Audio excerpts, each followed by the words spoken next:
Hermanos venezolanos, es para mí un placer poder grabar esta conferencia para este importante evento que se está llevando a cabo en Caracas. Y créanme que siento mucho lo que está pasando. Tengo amigos queridos, hermanos en Venezuela, y además Venezuela es parte de lo que el presidente Correa llamó la patria grande. Así es como yo me siento, parte de la patria grande. Es algo maravilloso poder dirigirme a ustedes, y voy a tratar de hacer lo mejor que pueda en esta charla. Bien, vamos a hablar sobre el terremoto de abril 16 del 2016 que afectó la costa ecuatoriana. Me van a hacer el favor de disculpar que la conferencia está en inglés. Está en inglés porque parte de lo que estoy presentando la presenté ya en Chile, y eso tenía que ser en inglés. Así que lo que hice fue, más vale poner todo en inglés para no estar cambiando lo anterior. Bien, los autores de este trabajo son las personas que estamos aquí en este estado. Siguiente. Bien, quisiera expresar mi reconocimiento al profesor Vitelmo Bertero, que falleció ya hace un año. Él fue profesor, fue un gran investigador, fue mi mentor y mi amigo. Bien, es importante mantener en mente las distancias que hay desde la zona epicentral que está aquí con respecto a ciertas ciudades que se indican acá. Pedernales, acá la ciudad de Manta, 170 kilómetros prácticamente. La ciudad de Puerto Viejo, aproximadamente a la misma distancia, acá está Manta.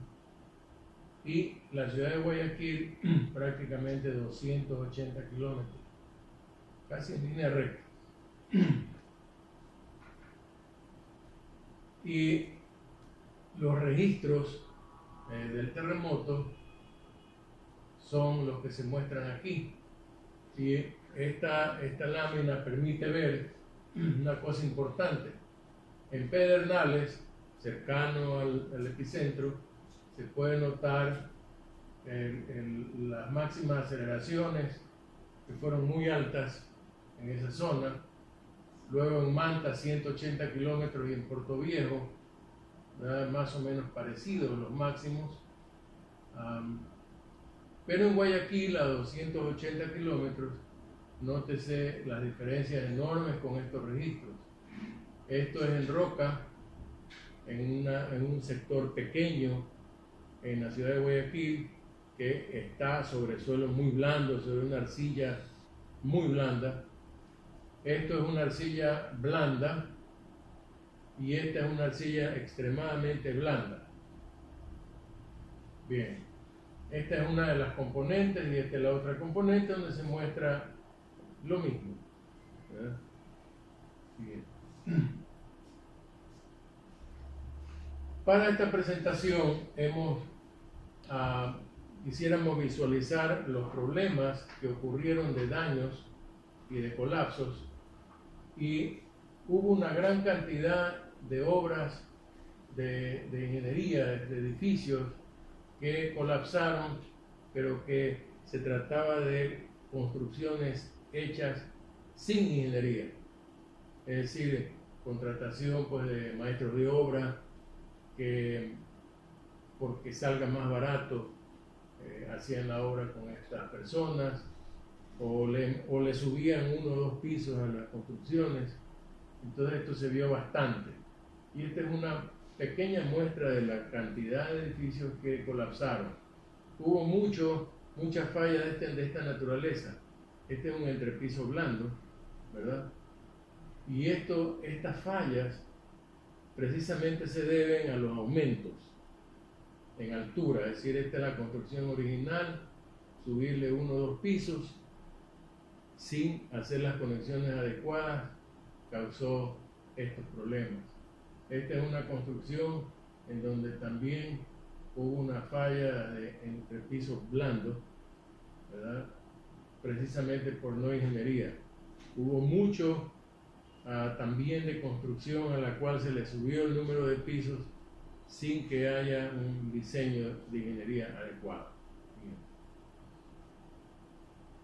Entre las fallas y colapsos y daños en estructuras que tienen ingeniería están, por ejemplo, esta, que es el edificio donde está el municipio de la ciudad de Hama, localizada a 56 kilómetros del epicentro, ¿verdad? Falló el piso superior, ¿verdad?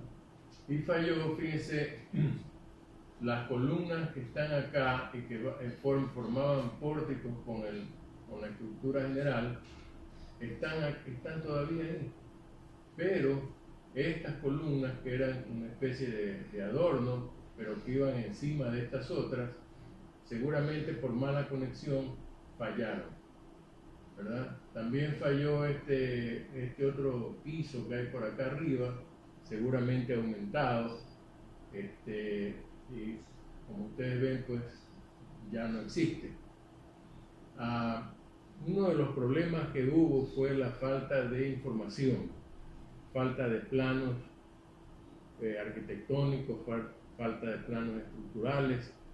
Entonces, mucho de lo que se hizo para tratar de averiguar lo que había pasado tuvo que ser hecho midiendo en el campo, pero sin saber muy bien qué es lo que había adentro, por ejemplo, porque muchos dueños de edificaciones e inclusive instituciones como el municipio no permitían que se rompan, por ejemplo, las columnas para ver qué tipo de acero había. Entonces eso dificultó el estudio. Siguiente. Estas son ya edificaciones con ingeniería que sufrieron estos daños. Fíjense, nuevamente aquí hay problemas serios con esta edificación que colapsó como un entrepiso blando por acá y se llevó el resto de la estructura. Aparentemente también hubo contacto con el edificio de al lado, como este es más pequeño y más rígido, sirvió para que entre los golpes hubiera el daño y se produjera este tipo de colapso. Este edificio de acá es un edificio relativamente nuevo. Este es un edificio de los años 60, mientras que este otro es un edificio ya de los años 90. Y miren aquí también un problema de entrepiso blando. Hubo bastante de esto en las construcciones, inclusive modernas, en la zona norte de la costa ecuatoriana. Este era el edificio antes, ¿verdad? Y este es el edificio después del terremoto, donde estos pisos pues colapsaron. Este es un edificio de oficinas que también, fíjense, otra vez entre pisos blandos, una falla que dañó completamente el edificio, porque ya no se puede reparar. Siguiente. Este es un colapso de este edificio, que si ustedes se dan cuenta, si miran por aquí, es un edificio que carece de una estructura de vigas y columnas. Este es un típico edificio con losas planas, ¿verdad? Y el edificio colapsó totalmente, como se puede observar acá. De un edificio público del Seguro Social ecuatoriano, administrativo, felizmente no hospital, pero imagínense en lo que quedó esto, ¿no? Siguiente. Aquí otra falla, otro colapso de edificio. Parcialmente, aquí se ve la falla del primer piso alto y probablemente bastante golpeteo con el edificio negro. Siguiente. Esto es en Manta, ¿verdad? Otra vez entre piso blanco, el primer piso. Siguiente. Este es en Manta también, y este es el hospital del Seguro Social. Fíjense la cantidad de problemas que tuvo, porque hay daños no estructurales, pero también hay daños estructurales.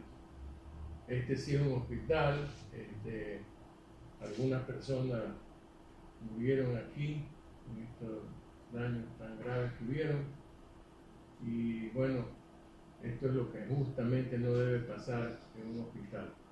¿Sí? Estos son edificios de apartamentos en Manta. Manta es un puerto, una ciudad puerto, una ciudad muy bonita. Miren la cantidad de daño no estructural que hubo en muchas edificaciones nuevas. Estas son las edificaciones grandes que hay en Manta, como estas, por ejemplo. Son edificaciones que tienen máximo 25 años de haberse construido.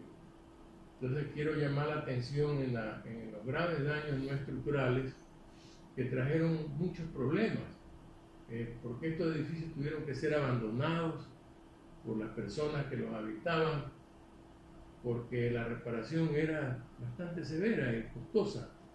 Entonces toda esta gente tuvo que abandonar la edificación por efectos de los daños no estructurales. Quiero que eso quede en mente, porque vamos a hablar sobre eso después de un momento.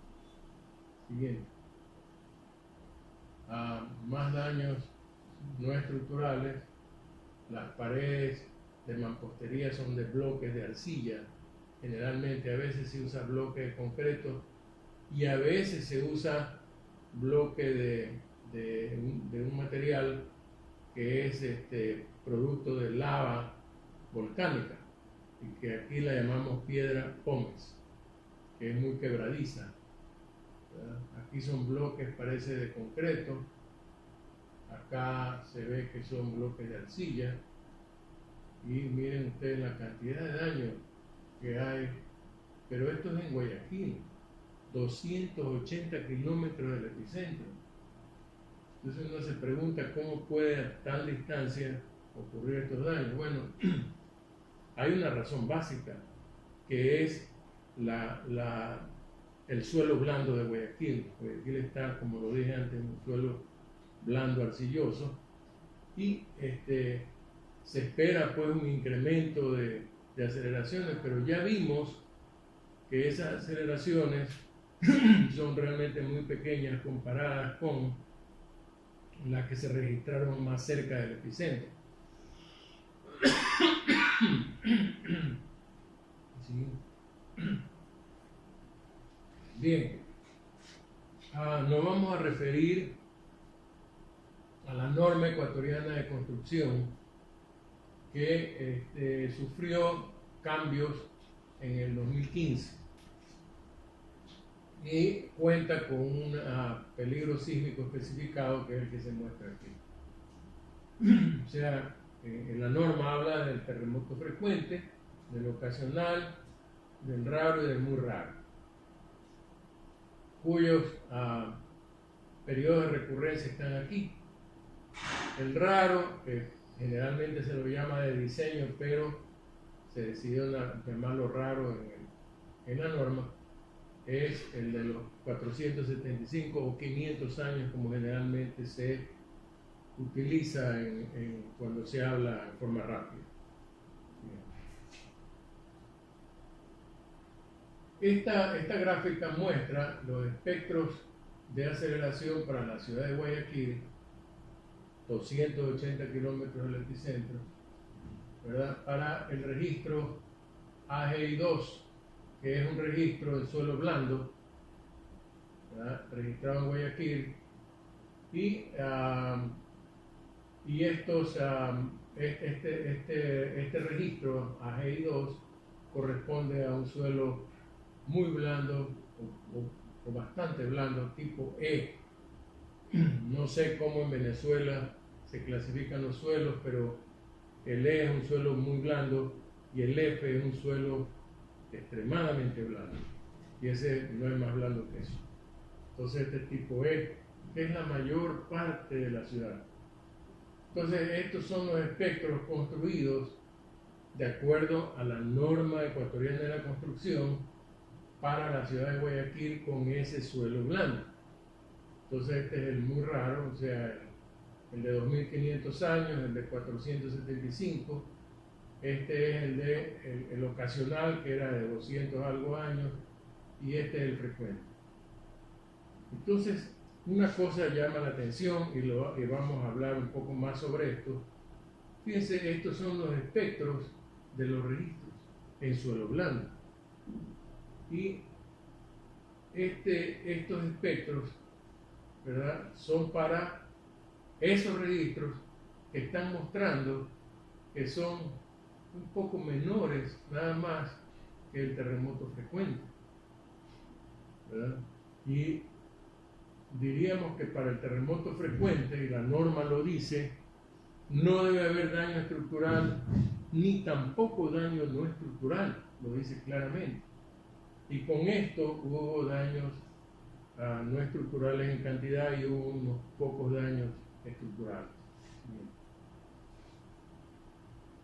Entonces la filosofía de diseño de la norma NEC 15 para factores de reducción de resistencia constantes mayores a 1 claramente indica que no puede haber daño estructural y tampoco puede haber daño no estructural para el terremoto de diseño, el de 475 años, y no puede haber daño estructural y no estructural para terremotos frecuentes, por supuesto.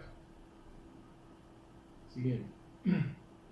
Y este nos muestra ahora los espectros de aceleración para la ciudad de Guayaquil, pero en donde se ha tomado en consideración el uso de los factores de reducción constante que permite la norma.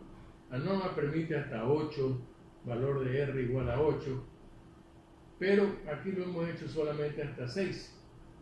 Pero fíjense ustedes, este es el terremoto, el espectro para el terremoto de diseño. Este es el reducido por un valor de R igual a 2, este es el reducido para R igual a 4 y este es el reducido para R igual a 6. ¿Y qué son estos? Estos son los espectros sin ninguna reducción de los registros AI2 norte, sur y este-oeste tomados en un suelo tipo E en Guayaquil. ¿Qué nos demuestra esto? Que si nosotros diseñamos para un R de 2, bueno, las ordenadas en general están un poquito más abajo, pero si diseñáramos para un R de 4, las ordenadas espectrales de esos registros tomados a 280 kilómetros del epicentro implicarían daño, porque las ordenadas son mayores, ¿verdad? La demanda en este caso es mayor a la demanda espectral elástica reducida por 4. Entonces aquí tenemos un problema interesante de tomar en cuenta de lo que ha pasado o lo que pasó durante el terremoto. Siguiente. Y acá nuevamente tenemos los espectros de aceleración para la ciudad de Guayaquil de acuerdo a la norma. Este es para el raro, o sea, el de diseño, sin reducción. Este es el frecuente, sin reducción, y este es el raro, o sea, el de diseño, dividido para R igual a 4. Entonces aquí está más claramente que las ordenadas espectrales de los registros a 280 kilómetros del epicentro, tomados en Guayaquil, están entre el terremoto frecuente y el terremoto raro dividido, o sea, el terremoto de diseño dividido para un R de 4. Se puede notar aquí claramente que estas ordenadas implicarían daño para R igual a 4 y estarían algunas de las ordenadas de las dos componentes de este oeste y norte-sur cerca de el espectro sin reducción para el terremoto frecuente. Entonces, vamos aprendiendo algunas lecciones. El diseño para el espectro de la norma y R igual a 4 implica daño estructural y no estructural. El espectro para las ordenadas del terremoto frecuente de la norma y para los registros son mayores que R igual a 4, que el espectro para R igual a 4, pero menores que para R igual a 2. ¿Qué otra cosa hemos aprendido? Que hay una contradicción. De acuerdo a esto que hemos observado hace un momento, no podríamos diseñar para R igual a 4 y que en realidad nuestro máximo valor de reducción de resistencia debería ser menor o igual a 2. Esto queda clarísimo. Y otra lección es que los edificios modernos, bastantes de ellos, diseñados de acuerdo a la norma, 25 años o menos de vida, en la ciudad de Guayaquil, en su suelo blando, sufrieron daño en la mampostería fuerte, pero no tuvieron daño estructural. La mayoría de ellos, hubo algunos en donde sí hubo daño estructural. Veamos el análisis lineal de un edificio de 12 pisos de concreto reforzado con mampostería para el récord tomado en suelo blando tipo E, en donde la máxima aceleración fue 0.096 G. Siguiente. Aquí está el edificio, ¿verdad? Este es el modelo. No hubo daño estructural, pero hubo severo daño en la mampostería en todos los 12 pisos. La estructura está conformada por pórticos de concreto armado y el factor de reducción de resistencia que se usó para el diseño fue 5. El periodo de la estructura es 1.8 segundos, lo que ya nos está demostrando que se trata de un edificio flexible. Muy bien, el análisis nos dice que el comportamiento del efecto es elástico, ¿verdad? Hemos utilizado la estación AGI2 de los registros y bueno, no hay nada raro aquí, todo el material es elástico, ¿verdad? Y estamos viendo que los valores máximos y mínimos pues andan bien, no hay ningún problema con la estructura, su comportamiento es elástico. Pero veamos qué dicen estas distorsiones de entrepiso. Y nos está diciendo que las distorsiones de entrepiso varían entre 0.018 y 0.004, ¿verdad? De acuerdo a la norma ecuatoriana, la máxima distorsión de entrepiso permitida es solo el 2%. Aquí ya estamos muy cerquita, ¿verdad? Sin embargo, la mampostería falló severamente en todos los 12 pisos, indicando que el edificio es flexible. Entonces empezamos a calibrar, ¿verdad?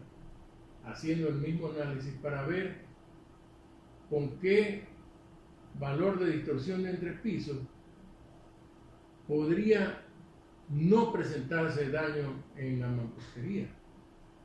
Y esa calibración nos llevó a que la distorsión de entrepiso máximo no debe pasar entre 4 y 5 por mil para prevenir falla de la mampostería. Entonces, algunos hechos importantes es que para una respuesta no inelástica, respuesta elástica, la distorsión de entrepiso anda en 0.018, casi el 2%. El factor de reducción de diseño, de resistencia de diseño fue 5, menor que lo que permite la norma, que es 8. Entonces la pregunta que uno se hace, entonces, ¿por qué el daño? ¿Verdad? Entonces tenemos que hablar de esta comparación entre los factores de reducción de resistencia y las razones de utilidad. Y aquí lo tenemos. Este gráfico muestra la variación de los factores de utilidad versus el periodo de la estructura. Para los jóvenes estudiantes que quizás estén en esta charla, el factor de utilidad es solamente la relación entre el máximo desplazamiento inelástico dividido para el desplazamiento cedente. Muy bien, si comparamos eso, ¿qué es lo que vemos aquí? Para este sismo, ¿verdad? Y para los dos registros de suelo blando en Guayaquil, podemos observar que, fíjense en cómo anda, cuál es la relación. Esto lo hemos hecho para una reducción de resistencia de 8, que es lo que permite la norma en suelo blando. Lo que podemos observar claramente es que para periodos cortos, hasta 1.5 segundos, las ordenadas espectrales demandarían unas ductilidades mayores a 10. Y para estructuras ya de periodo largo, más o menos, digamos, empecemos por aquí, de 2.5 segundos en adelante, también las demandas de ductilidad son muy altas. Entonces, para el 1.8 segundos que tenemos en la estructura que estábamos analizando, bueno, si hablamos, por ejemplo, del registro AGI1, aquí, ¿verdad? La demanda es 6. Está bien. Y si vamos a este otro gráfico que viene siendo también suelo blando, pero la otra componente, entonces ya la demanda es ¿cuánto? 8. A ver, 2, 3, 4, 5, 6. ¿Verdad? Está bien, está por debajo. ¿Qué pasa con esta otra, con la verde? Para 1.8 ya la demanda es 10. Mayor que lo que se supone que la estructura puede dar. Entonces podemos observar que para esta estructura, ¿verdad?, por lo menos para esta componente de suelo blando, hay una demanda de utilidad mayor a la que la estructura puede soportar. Ese es para el caso de la estructura de 1.8 segundos, pero si miramos por acá, prácticamente cualquier estructura con un periodo menor a 1.5 tiene demandas de utilidad muy altas comparadas con la que se puede proporcionar con un factor de reducción de resistencia de 8. Lo mismo que para estructuras de más de 20 pisos, ya estarían en un conflicto grave por aquí con demandas de 10 hasta 20 veces de utilidad, que son valores imposibles de lograr en la práctica. No se puede lograr valores tan altos. Ya cuando hablamos de razones de utilidad mayores a 6, ya estamos hablando de problemas muy serios de inelasticidad en las estructuras, sean de concreto o de acero.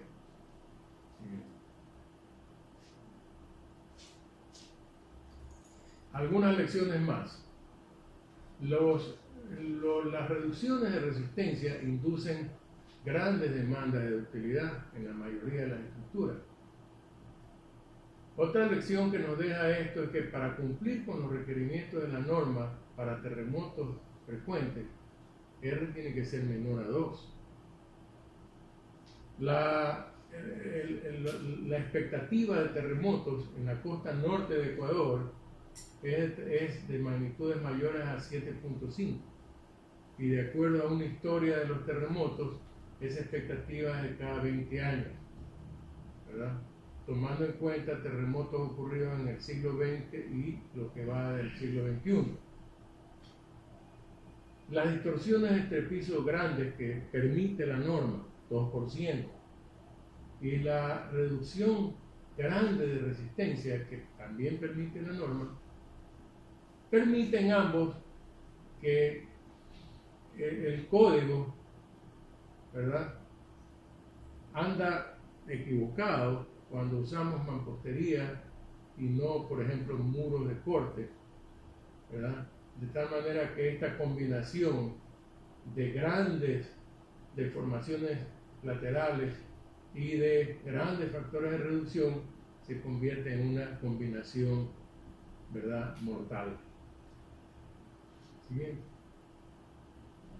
Veamos algo sobre los desplazamientos espectrales para los registros capturados en Guayaquil. Aquí está. Estos son los desplazamientos que resultan, ¿verdad?, o los espectros de desplazamientos de los registros tomados en la ciudad de Guayaquil en el suelo blando. Bueno, aquí vemos que los periodos andan entre 1,6 y cerca de 2 segundos. Y también vemos que los desplazamientos en centímetros de este suelo blando andan en valores que no llegan a los 10 centímetros para periodos grandes, pero para periodos cortos o periodos intermedios, como por ejemplo estos, los desplazamientos son bastante grandes, del orden de 20 centímetros o más. Siguiente. Entonces, vamos a asumir que los registros de suelo blando que fueron capturados durante el terremoto alcanzan el punto 4 de G como la norma ecuatoriana lo dice para la ciudad de Guayaquil, y comparemos los espectros de la norma con los espectros de desplazamiento calculados para los registros tomados en la ciudad de Guayaquil. Y vamos a asumir que R, ¿verdad?, es igual a 8 y que el periodo es 1.5 segundos. RI, llamamos RI a un verdadero factor de reducción inelástico que no es constante a lo largo de los periodos que normalmente usamos en ingeniería civil, que no son mayores a 5 segundos. Y R, mantenemos el valor del nombre R para los factores de reducción que se usan normalmente en las normas. Siguiente. Y aquí está. Aquí está la norma ecuatoriana para suelo blando, ¿verdad? Luego con R igual a 1, luego con R igual a 2, R igual a 4 y R igual a 8, que es el máximo permitido. Y veamos los espectros de estos registros. Entonces, pues aquí tenemos este registro en particular. Este registro tiene estos desplazamientos, por supuesto, sin reducción, ¿verdad? Interesante ver que para periodos largos los desplazamientos del registro están lejos de los desplazamientos de la norma. Entonces uno comienza a cuestionarse de si esta norma estará bien, porque todos los registros, los espectros de los registros andan por debajo, bastante por debajo de él. Regresemos. Aquí está para un factor de reducción de 2, reducción inelástica, o sea, la real, variable con el periodo. Miren ustedes a dónde está esto. Este 2 anda cerca del factor de reducción de 2 constante de la norma. Anda cerca. Para R igual a 4, que anda por acá, la norma, nosotros vemos que tenemos que comparar con AGI2. Acá está el espectro del registro, el inelástico real, y este espectro realmente anda más cercano de R2, ¿verdad? De la norma, el factor de reducción constante. Y miren ustedes, por ejemplo, a dónde está la ordenada para R igual a 4. Está por acá. Sin embargo, el espectro inelástico real anda por acá. Es decir, sus demandas son mayores las de los registros reales, sin reducciones y con reducciones. Y veamos pues finalmente el celeste o azul. Esto es lo del registro, ¿verdad? El inelástico real, y este es el inelástico de la norma. Nuevamente, las demandas son mayores. Siguiente. Y veamos ahora una comparación similar, pero para los desplazamientos. Esto es el código para R igual a 1, ¿verdad? Y acá están las demandas de desplazamiento de los registros para diferentes valores de R. Entonces fíjense que el espectro de la norma calza bastante bien para periodos muy altos con el valor inelástico real, considerando una reducción inelástica de 8. Pero para los demás valores, pues se ve que el real es mucho más bajo que esto.